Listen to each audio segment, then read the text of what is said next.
of many people. Okay, because you can be able to preserve food and drinks for extended period of time. Therefore, you are for a great purpose in the community.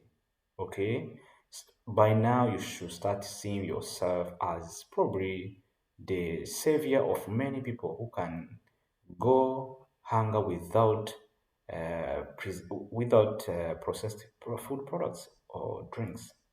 Okay, just let us continue in the spot. We shall reach the destination. But the most important in this life is not about the destination, it's about the process. We are in the process. Okay? And be ready to go into this journey together. And from one another, we teach each other, we support each other, and we train each other so that we become the better versions of ourselves. Okay? Now let's continue. So the answer would be, for example, most of the people who would have commented on the previous question about the image of those picture are conveying, is that all customers or consumers are happy. It's our main goal as food processors or food technologists. We need to put smile on to the faces of our clients, our consumers. Okay, so because we value them more than anything. So we produce to sell, we do not produce to store in our storehouses. That's the main important objective of food industries. They produce to sell, not to store anymore. Okay, so we need to establish a reliable food processing facilities, reliable food industries, and so on and so forth, in order to build a reliable community, quote unquote, richer, happier, and safer. Okay. Now, for as far as we continue going, we need also to consider important definitions and components of need assessment. We've covered this in the next video, but it's better if also we emphasize um, their meaning because it is of great value. Again, I ask you will be sorry because I like to teach while I'm asking some questions because it gives clarity to trainees or students in general. What is the assessment? Need assessment. You've seen in your community probably people are not happy, people they are starving, they don't have something to eat because food are getting poisoned or contaminated, spoiled easily, then you wonder what you can do to put a smile to their faces again so that they will be happy, so that they will rejoice. Okay, then you need to do need assessment of what the community needs. And again, at your own level, you need also to be able to consider what you need to start a business facility or food industry, food factory, any small scale of manufacturing process that you can start in order to help the community. Okay, everyone knows the importance of a food. It is something that you cannot repress, and someone who can take food from you, it's not okay. Okay, it's among the basic needs. We have food, shelter, uh, probably air to breathe so that you can breathe, and the land and the cloth. Okay, how many? Like food, shelter, cloth, yes, and air to just to respire. Only about four or five. And again, you need a land because there is no way you can survive in this world without a land. Land is the primary factor for the production. Okay. Now, as a definition of a need assessment, it is the process of systematically gathering information to understand the needs, desires, and preferences of customers within target market. I used to tell my students, what is a market? Is it a place or is it people? Which one? Or it's about the products. Normally, a market is not a place, nor people, but a market, no, sorry, nor a land, nor products, but people that are willing to buy from you. It's the market. Okay?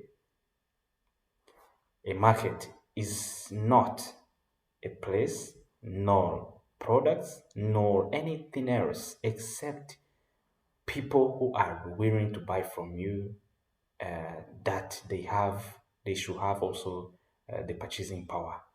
If the people that are willing to buy from you, they don't have purchasing power, you cannot consider them as the market. Okay? Because in the business terms, it's all about payments, transactions. Okay? Without payments, that is not a market, of course. Now, the second definition being, we are still on need assessment. What is a need assessment again? Is a gap between the current state and the desired future state, quote unquote. Period. Yeah, we need to know that it's a gap. There is something that is lacking in the community or among the people that do have a purchasing power, yet that thing is not available.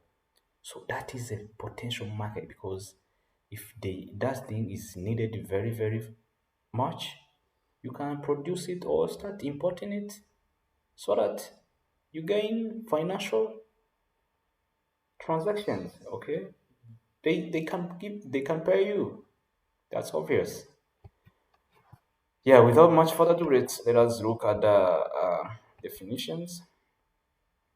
Now, it needs in a food plant context, it's all about customer demands for the external needs, whereas internal plants, where we are going to establish, for example, a particular production process or business, we need to consider where are we going to start from? Then what do we need to start this production process or business facilities, something like that. Okay. Now, for the customer demands, it demands and this customer demands desires and expectations from customers, retailers, and regulators. Example: gluten-free, sustainable packaging, long shelf life, compliance with Food Safety Moderation Act, and whatever that is.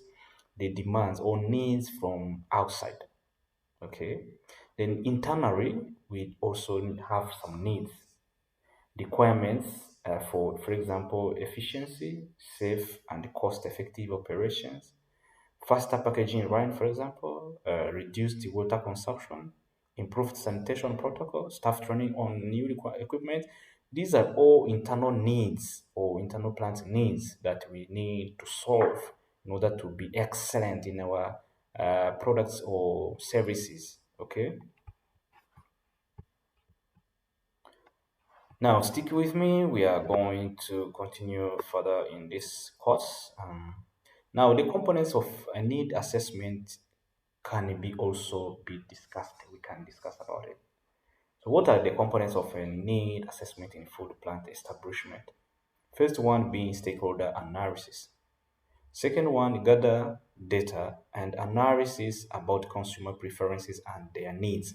Because if you fail to understand what they are looking for or what they need, you will end up selling them irrelevant products or services. Because most of people they don't buy or purchase any particular products or services because of they need it very very much. No, some great portion of consumers they do buy because they are too emotional to be taught that they need this thing where they don't, because they see others are buying also them they intended to buy. Okay. Yeah, you have to understand these terminologies very well. The third one being resources assessment. It's a part of the need assessment. It's among the components of a need assessment. You need to give much details about the resources assessment. Assess whether you have enough resources to carry out your need assessment. Now, action plan. You need to also put an action plan how you implement that need or that establishment, or for example food plant establishment or food manufacturing industries, you need also a natural brand. You need of course certification from regulatory bodies and other rigor institutions. And we need also to consider monitoring and evaluation while we are trying to establish any food manufacturing industries or factory, whatever, because that's the way it goes.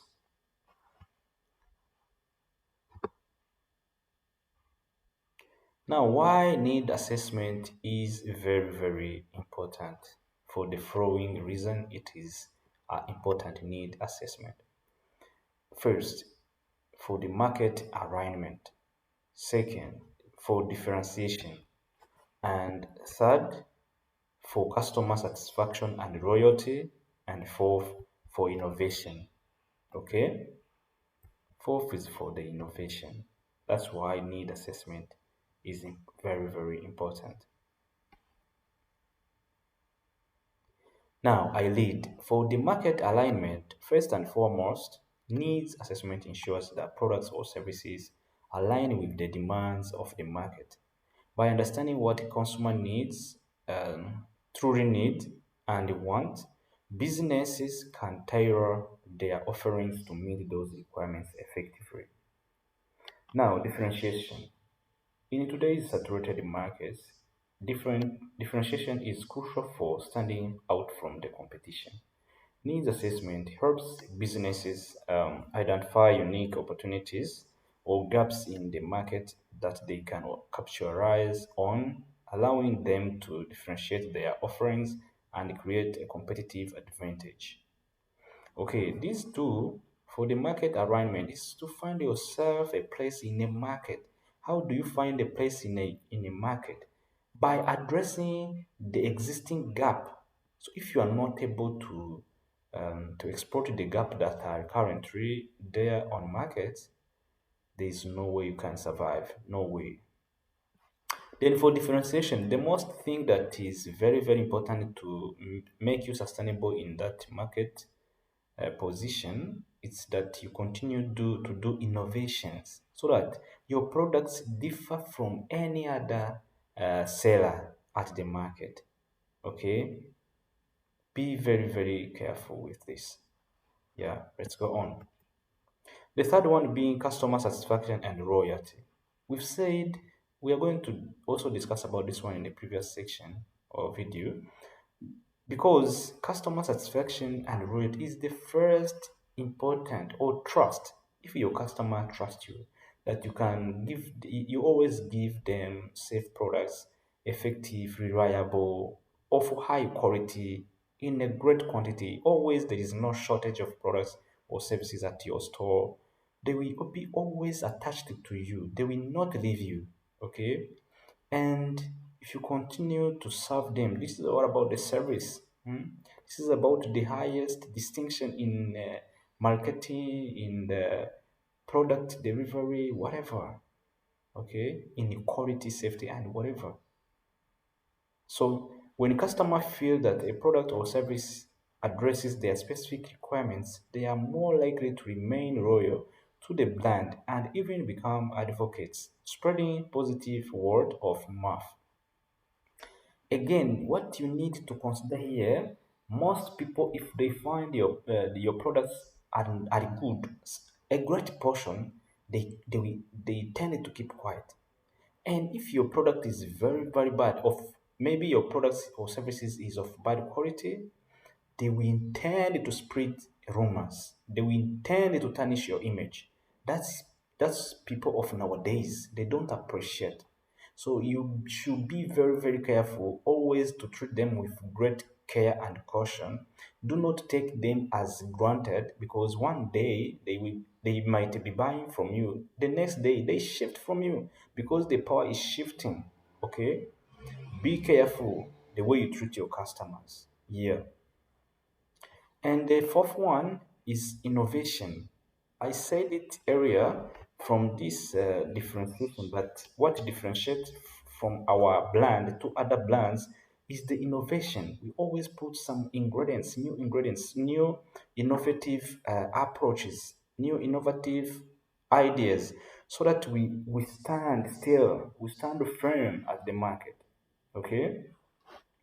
Now, needs assessment fuels innovation by uncovering insights into emerging trends, changing preferences, and unmet needs. Businesses that continuously innovate and adapt to evolving consumer needs are better positioned for longer term success in dynamic markets. Okay, this is what make us or allow us to stay longer at the marketplace. Let's go. Now, the process of conducting a need assessment is as follows. We always start from the market analysis. Of course, we gather some data and we analyze those data, and we do segmentation, prioritization, and feedback loop. Okay, this is the process of conducting a need assessment. For the market research, we always gather much information about what is around, what these people want to buy from us. What do they have in their mind? Okay, because their minds is not something static; it is dynamic. If you are serving something that is dynamic, you always tend to improve your services, your products, your whatever, so that you always catch them up.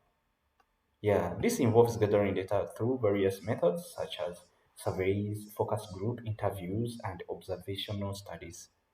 The goal is to collect information about consumer behaviors, preferences, pain points, and unmet needs so that you exploit all these gaps, market gaps. The main intention of doing market research is to find market gaps so that you fit in, okay? You do your utmost job to fit in. If you don't fit, okay, that role that says um, like the survival of the fittest, it will catch you. It will catch you uncovered. But if you are aligned with the market gaps or market needs, you will be very, very successful. Yeah. Let's continue. Data analysis again. Once the data is corrected, it needs to be analyzed to identify patterns, trends, and key insights. Okay, is it trending up? Is it trending down? Whatever. Then you adjust your doing or your activities toward to that insight. So this may involve quantitative analysis for numerical data and qualitative analysis for subjective information gathered through interviews or focus groups. Yeah. We do also have segmentation, prioritization, and feedback loops. What about the prioritization? It's all about knowing what is should be done first, or avoid wasting much time and get to work. Plan, do, act. Cycle will help you a lot. Plan, do, check, act. Plan, do, check, act. PDCA. Plan, do, check, act. Yeah. Okay, for the needs prioritization techniques, we can list all these requirements prioritization techniques such as ranking, numerical assignments, the Moscow method, bubble sort techniques, $100 method, analytic hierarchy process, kernel analysis, five whys, and prioritization based on value, cost, and risk. So, for the sake of time, the prioritization texts are embedded here in this link. And it says also what are the requirements for prioritization techniques at Tech Canva is the one that I got them here from this link. If you click on this link, automatically it can take you to where I got those information. Have you seen it? So this is where I got those information. So the link is already here. It's the one that has opened. This is it. You see, this is the prioritization techniques. What are the requirement prioritization techniques? Okay, this is the link that I have opened. You can open it. Maybe I will put it in the description so that you can read it further by yourselves. But everything I got here is included in the PPT. Now, for the prioritization techniques, prioritizing needs is crucial for effective decision making, especially in project management, product development, and resource allocation. Here are several techniques commonly used for needs prioritization. Like first one, Moscow method. Is it your first time to hear from Moscow method? Let us know in the comment if you have seen it or you know it more and better than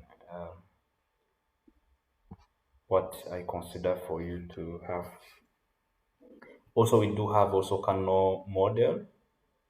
Now, starting from Moscow method, this technique categorizes requirements into four groups: must have, should have, could have, or won't have. So it helps stakeholders focus on essential features while considering less critical ones for later stages or iterations. What about the Canon model? This model categorizes requirements into three types like basic needs, performance needs, and excitement needs.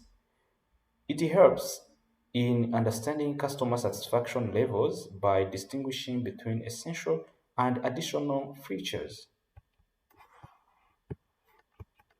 At the third one, we being weighted scoring model. Stakeholders assign weights to each requirement based on its importance.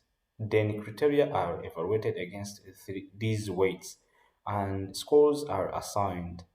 Multiplying the weight by the score gives a weighted score, helping to prioritize needs objectively.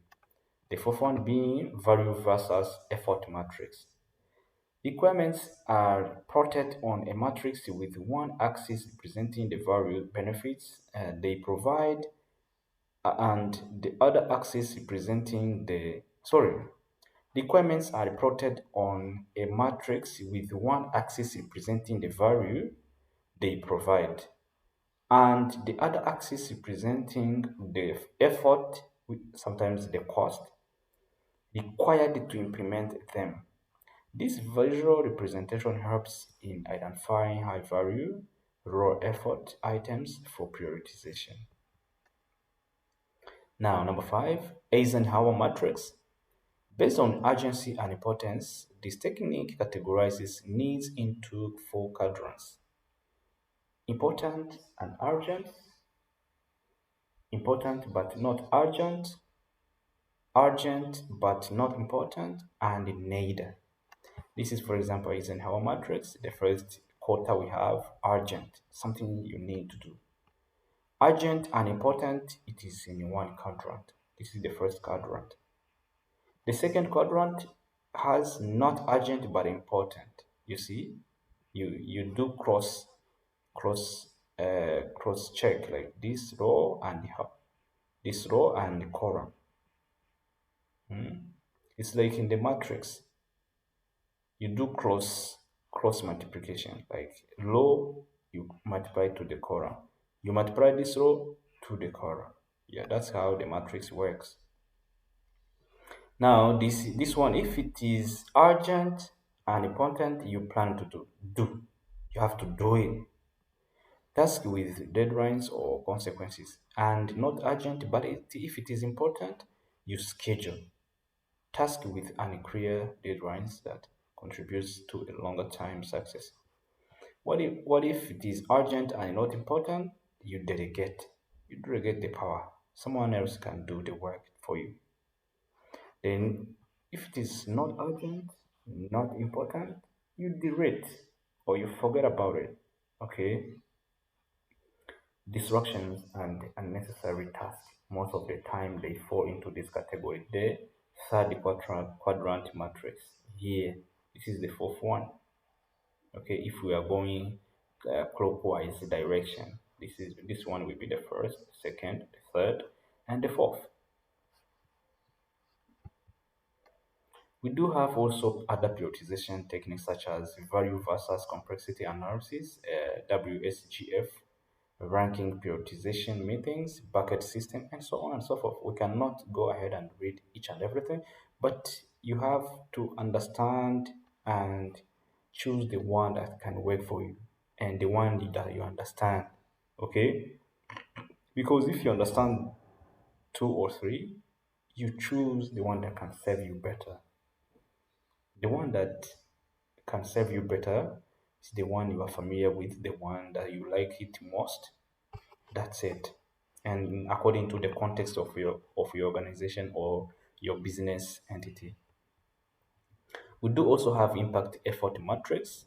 We have customer feedback and market research as that's all for these prioritization techniques. Note, some of these techniques can be used individually or in a combination depending on the specific needs, constraints of the project or organization. Okay? Do not stick on a single one. Sometimes you need to switch from one another to the other, or you need to combine both. That's the way this thing works. Okay, thank you for your effort and attention. I would love you to get some feedback about this prioritization techniques and the market needs, or simply the short introduction about the need assessment, because we have gone so far. Do you still remember where we came from? We started from? We started from these beautiful pictures. I would love to see your good comments about it, or the queries about this short presentation. Thank you. Ciao, ciao.